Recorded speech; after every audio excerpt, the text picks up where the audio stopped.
And now, Spotlight Montana with Laurel Staples. With the Omicron variant now in the Treasure State, we're working for you, answering your questions about the variant. In this Spotlight Montana, hear from Dr. Neil Koo, epidemiologist at Billings Clinic. From vaccines and booster shots to flu season and back-to-school concerns, he breaks it all down for us, plus talks about what worries him the most.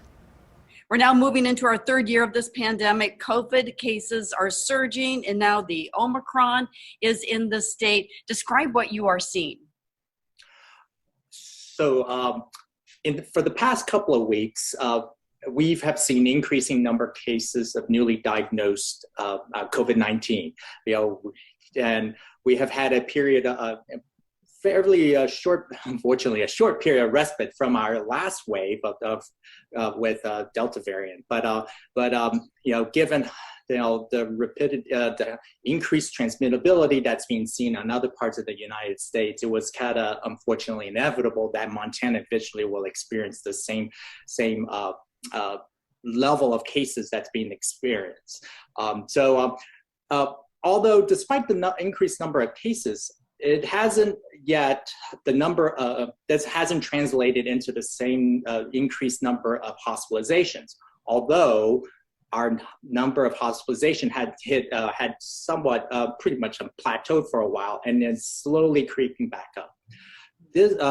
Additionally, we haven't really seen an increased number of ICU admissions, fortunately, and so from that perspective, I mean whether that's going to eventually, we're going to start having more cases or not, that's yet to be known. But so far we have seen more cases newly diagnosed, slight increase in hospitalization, but not a whole lot of increase in the ICU yet. But bear in mind that hospitalization certainly typically lag the number of the rise in the cases. So we still have a few more, at least another week or so after seeing this increase in the number of cases to see if this also will reflect our hospitalization. Okay. And the governor's saying this week that the state is preparing for the Omicron. What does that mean exactly for healthcare centers? Certainly. So our primary strategy at present is to try to, as best as we can, decrease the amount of hospitalization as a result of this rising number of cases that we are identifying. And so certainly there have been measures that's been going to try to increase vaccination, and as well as trying to make these available to all the treatments that's been recently be reported. So Trovimab, that new which is one of the newer monoclonal antibody therapy. There's also the Evusheld, which is also a monoclonal antibody therapy that's used as a prophylaxis, so to prevent, to give certain populations, who don't respond to the vaccines as readily or as well, to give them also that protection to kind of prevent hospitalizations. There are other two newer oral antiviral therapy, the Molnupiravir, and then the other one, trade name is Paxlovid, are now becoming commercially available, although we haven't received a supply quite yet into our part of the state. But those two are also we're hoping that will be made available to us to help certain high-risk populations to reduce their risk of being hospitalized for COVID-19. How concerning is Omicron? Are you seeing hospitalizations due to this virus yet? So that's a very good question. So we are seeing an slight increase in number of hospitalization. As I pointed out, that we just saw this recent significant rise. So that hospitalization typically lags the rise of newly diagnosed cases. But we are seeing a few numbers though. We are, as for whether these are due to Omicron, that's a little bit of a challenge because the presently, there is no commercially available test to identify whether we have the Delta or the Omicron variant.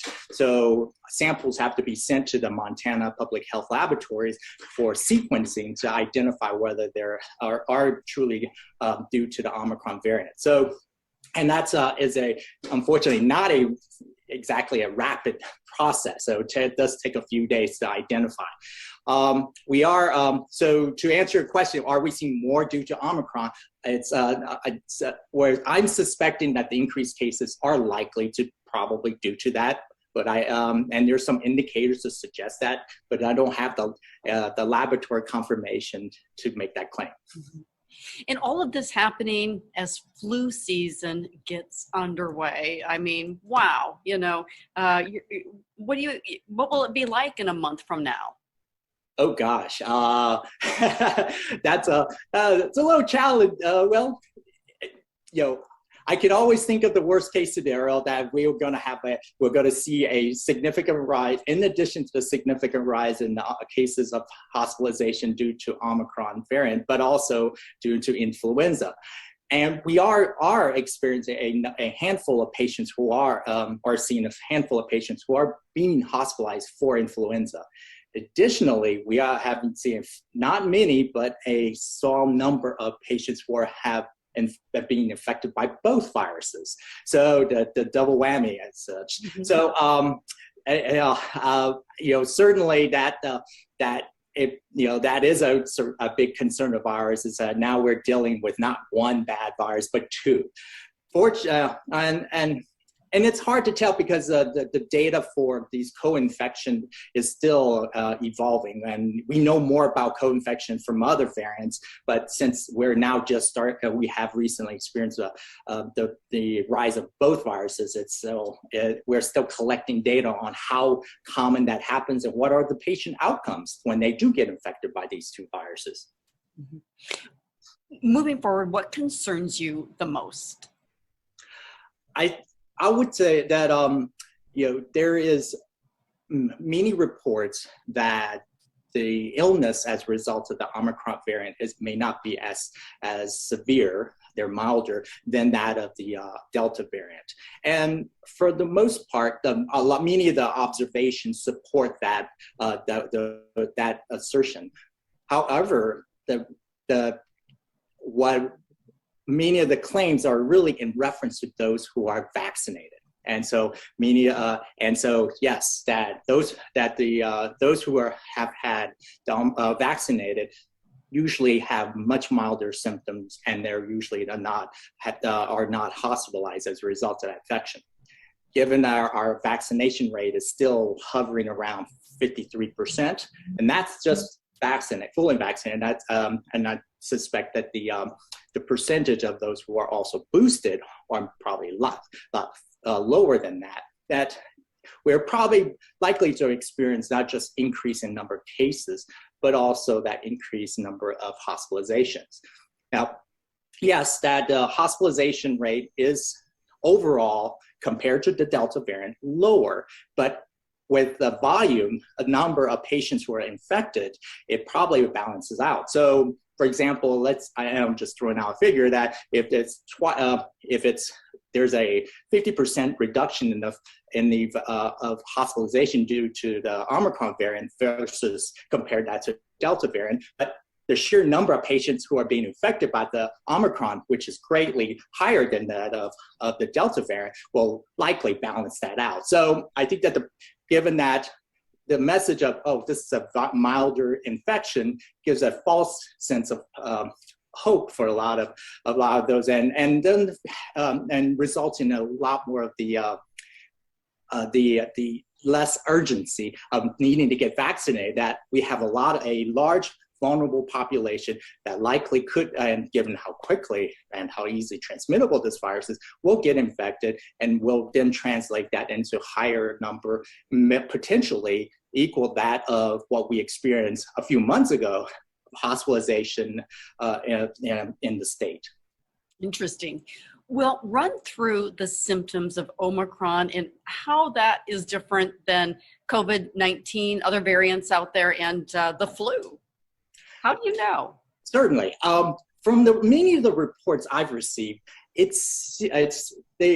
is certainly there's a difference compared to infection due to Omicron variant compared that to of the Delta variant. Specifically, the loss of smell and taste is not as commonly reported with the Omicron variant as compared to the Delta variant.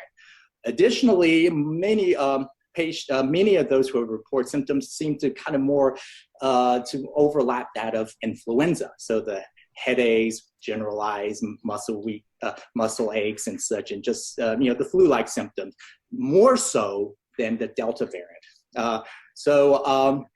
And now that with us having a influenza season, there's a lot of because the symptoms are so different. We're now having to it is a little more challenging for clinicians to differentiate that is this due to flu or is this due to the Omicron variant.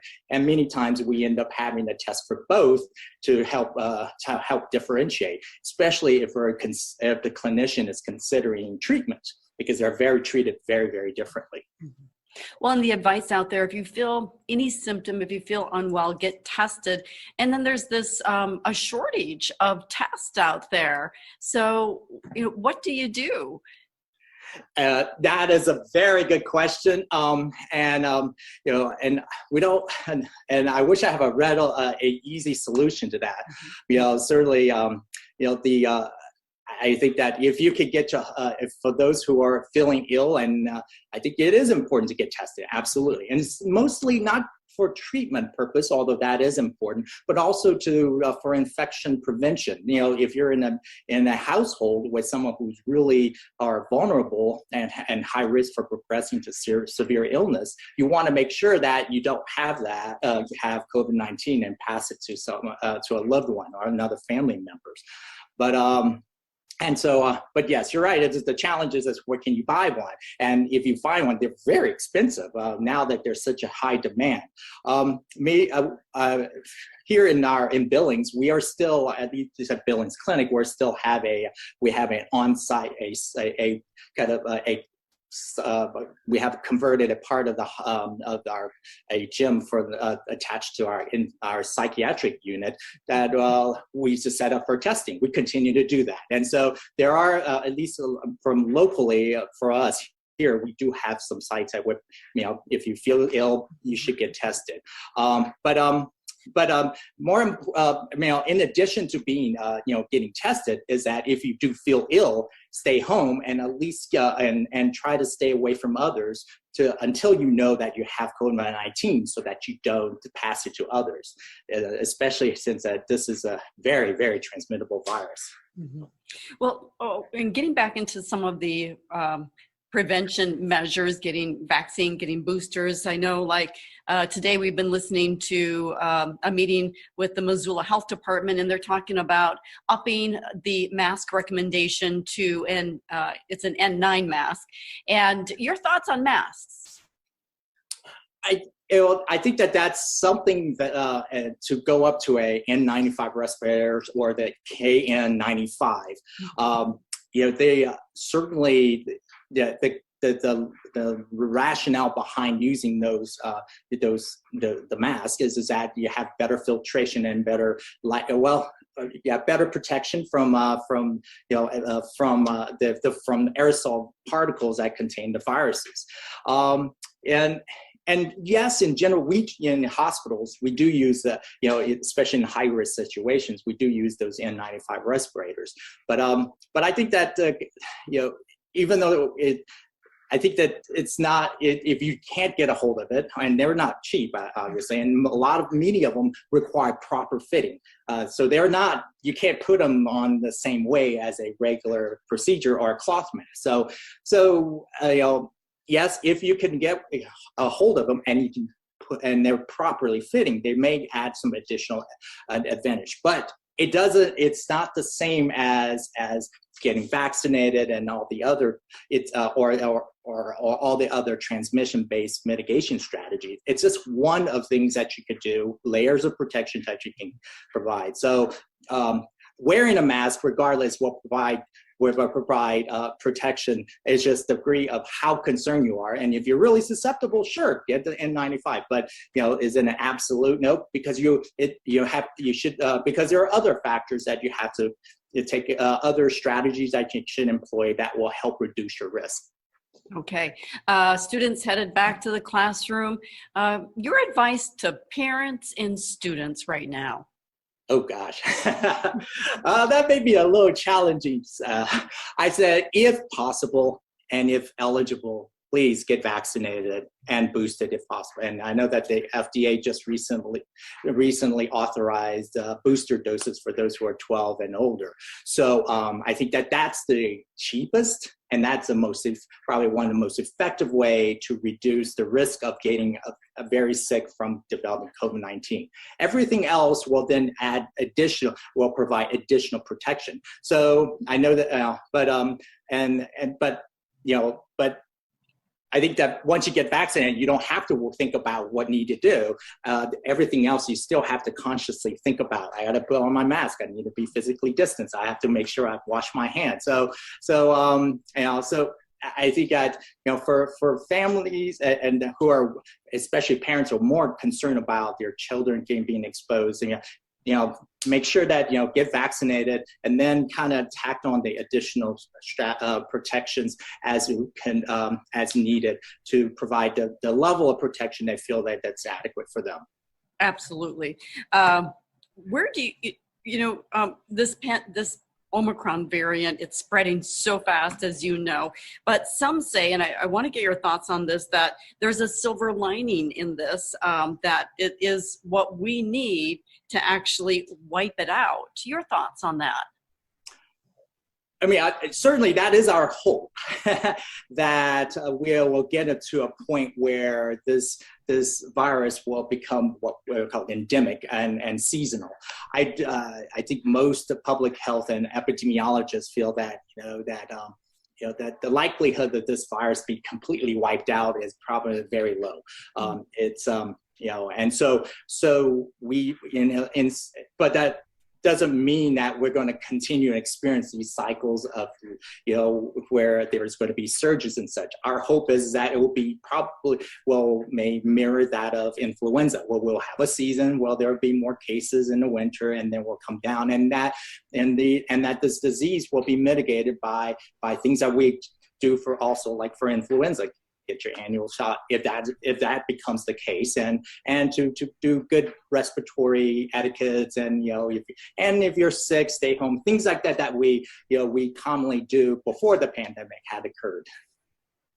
Have you heard anything about, I was reading just a couple of days ago about a new variant of concern detected in France. Are you getting any information on that? No, not much. I mean, okay. and kind of, the designated classifications of variants of concerns all kind of, there's a couple of, there's definitely different key factors. Variants all exist different versions of this viruses are very prevalent. I mean, that's part of there's hundreds of different ones now. So they become of concern or interest of concern is when they demonstrate, or there is some potential for causing either become more transmittable or more virulent, at causing more severe disease. And I think that that has popped up.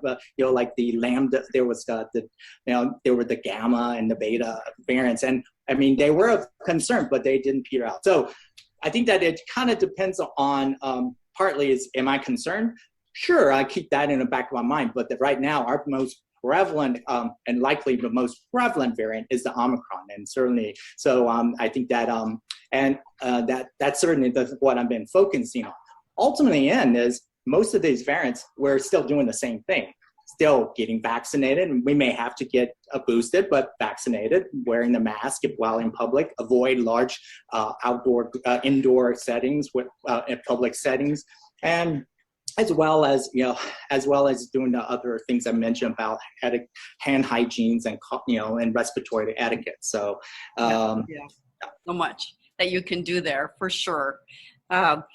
As we start to wrap up, is there anything that you would like to share? No, I think just want to emphasize that, give many of these reports imply the milder symptoms, and I don't want that to become a false impression for the public to think that this is not going to be something as significant, or that this is something that we can kind of just easily get over. But that this is still that regardless of the severity, this is still causing a significant disease throughout different ages, from very young to very old. So, I implore you, if you haven't been vaccinated, please get vaccinated. You haven't been boosted, definitely get boosted. And again, just kind of do all of these, not just for yourself, but do it for your family as well as your community. A great message there. All right. Well, thank you so much, Dr. Koo, and stay safe and healthy. And would love to check back with you in a couple of months and to see how things are then. Absolutely. Thank you.